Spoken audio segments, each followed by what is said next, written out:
അസൂയയാണ്. ഒരു അലുവ കച്ചവടക്കാരൻ അടുത്ത അലുവ കച്ചവടക്കാരനോട് ചിലപ്പോൾ ഒരു പക്ഷേ, ഒരു ഒപ്റ്റിക്കൽസിന് അടുത്ത ഒപ്റ്റിക്കൽസിന്, ഒരു കാർ ഷോപ്പുകാരൻ അടുത്ത കാർ ഷോപ്പിനോട്, ഒരു ജ്യൂസ് വിൽക്കുന്ന കടക്കാരൻ അടുത്ത ജ്യൂസ് കടയോട്, ഒരു റെസ്റ്റോറൻറ്റുകാരന് തൊട്ടപ്പുറത്ത് വരുന്ന റെസ്റ്റോറൻറ്റ് കടക്കാരനോട് ഇങ്ങനെയൊക്കെ തോന്നാം. ഒരു മുസ്ലിയർക്ക് വേറെ മുസ്ലിയരോട് തോന്നാം, ഒരു എഞ്ചിനീയർക്ക് വേറെ എഞ്ചിനീയറോട് തോന്നാം, എല്ലാവർക്കും. ഈ ഒരു ബൈക്ക് സെറ്റർക്ക് അടുത്ത ബൈക്ക് സെറ്റരോട് തോന്നാം. സ്വാഭാവികമാണ്. എന്തേ? മനുഷ്യൻ വിചാരിക്കുന്നത് റിസ്ക് എന്ന് പറഞ്ഞാൽ നമ്മൾ മാന്തിയെടുക്കുന്നതാണെന്നാണ്. ആണോ? അല്ല.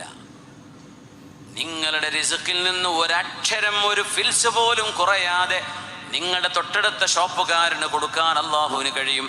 നിങ്ങളുടെ റിസ്ക് എടുത്ത് അതിൽ നിന്ന് പകുതിയല്ല അടുത്തവന് കൊടുക്കുന്നത്. പിന്നെയോ നിങ്ങൾക്ക് വേണ്ട കസ്റ്റമറെ കൊണ്ടുവരാൻ അള്ളാഹു കഴിയും. ഒരു കഷ്ണം വാങ്ങിയവനെ കൊണ്ട് 2 കിലോ വാങ്ങിപ്പിക്കാനും അള്ളാഹുവിന് കഴിയും. അതുകൊണ്ട് എൻ്റെ അരികത്ത് വന്ന കച്ചവടക്കാരന് റബ്ബേ നീ ബർക്കത്ത് കൊടുക്കണേ എന്ന് ദുആ ചെയ്യുന്ന കച്ചവടക്കാർ വേണം. അവൻ പൊളിഞ്ഞു പോകട്ടെ എന്ന് പറഞ്ഞ് കൂടോത്രം ചെയ്യുന്നവരല്ല വേണ്ടത്. അങ്ങനെ ചെയ്യുക. കോഴിമുട്ട, അനങ്ങിയ മുട്ട പരിപാടിയാണ്. കൂടോത്രം ചെയ്യുക, സിഹ്ർ ചെയ്യുക, ഓടിക്കാൻ, മാരണം ചെയ്യാൻ. സാധു എന്തൊക്കെയോ പണ്ടവും സ്വർണ്ണൊക്കെ വിറ്റിട്ട് തുടങ്ങിയ കച്ചവടമായിരിക്കും. ഇപ്പം കൊണ്ടുവന്ന് കൂടോത്രം ചെയ്യും. അവിടെ ആ സാധനത്ത് കണ്ടുപിടിക്കാനും കഴിയില്ല. അങ്ങനെ കസ്റ്റമർ ആരും കയറാണ്ടാവും, പോയി ചെയ്യും.